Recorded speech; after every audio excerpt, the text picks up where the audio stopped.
Quem será o campeão da Copa do Brasil 2022? Evidentemente que o Flamengo segue como favorito, mas o jogo de ida aqui em São Paulo mostrou que o Corinthians está encorpado, que o Corinthians tem condições de segurar o Flamengo.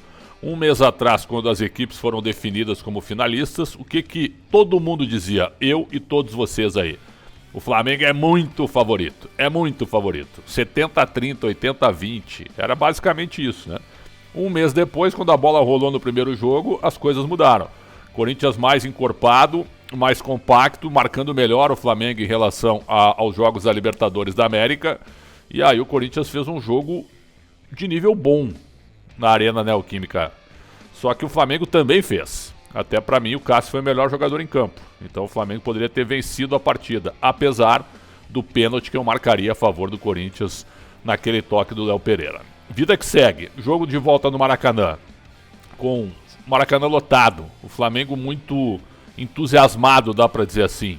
O Flamengo tendo que dar uma resposta por causa da sua grandeza e do seu tamanho em relação a time, em relação a técnico, em relação a elenco. Então, o Flamengo entra para ser campeão.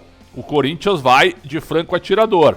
Mas, se o Corinthians deixar o tempo passar e largar na frente, eu acho que o Flamengo vai sentir e não vai conseguir reagir. É apenas um sentimento. Lembrando que no ano passado, o Flamengo recebeu o Atlético Paranaense e o ambiente festivo era mais ou menos o mesmo, com o Atlético bem menos cotado do que o próprio Flamengo. O jogo terminou 3-0 para o Furacão e o Flamengo sentiu bastante quando tomou o primeiro gol.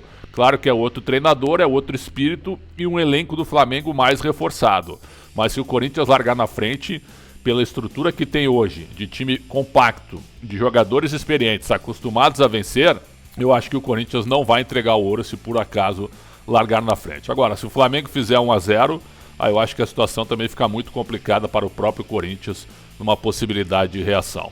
Então hoje eu diria que é 60-40 para o Flamengo, mas um mês atrás nós falávamos que a diferença era muito maior. As coisas mudam. Enquanto que o Vitor Pereira parou de fazer rodízio toda hora para tirar a identidade do time como ele tirou, depois ele arrumou e começou a escalar os melhores jogadores a todo momento para formar definitivamente um time, o Corinthians melhorou, o Corinthians começou a jogar melhor. E talvez essa seja, pelo menos, né, a vantagem, pelo menos o ponto a favor do Corinthians, né? Um time mais entrosado, um time mais ajustado e com jogadores muito experientes, também acostumados a vencer. Será um grande jogo, uma grande final, com o favoritismo do Flamengo, mas com o Corinthians sim, tendo chances de ser campeão no Maracanã.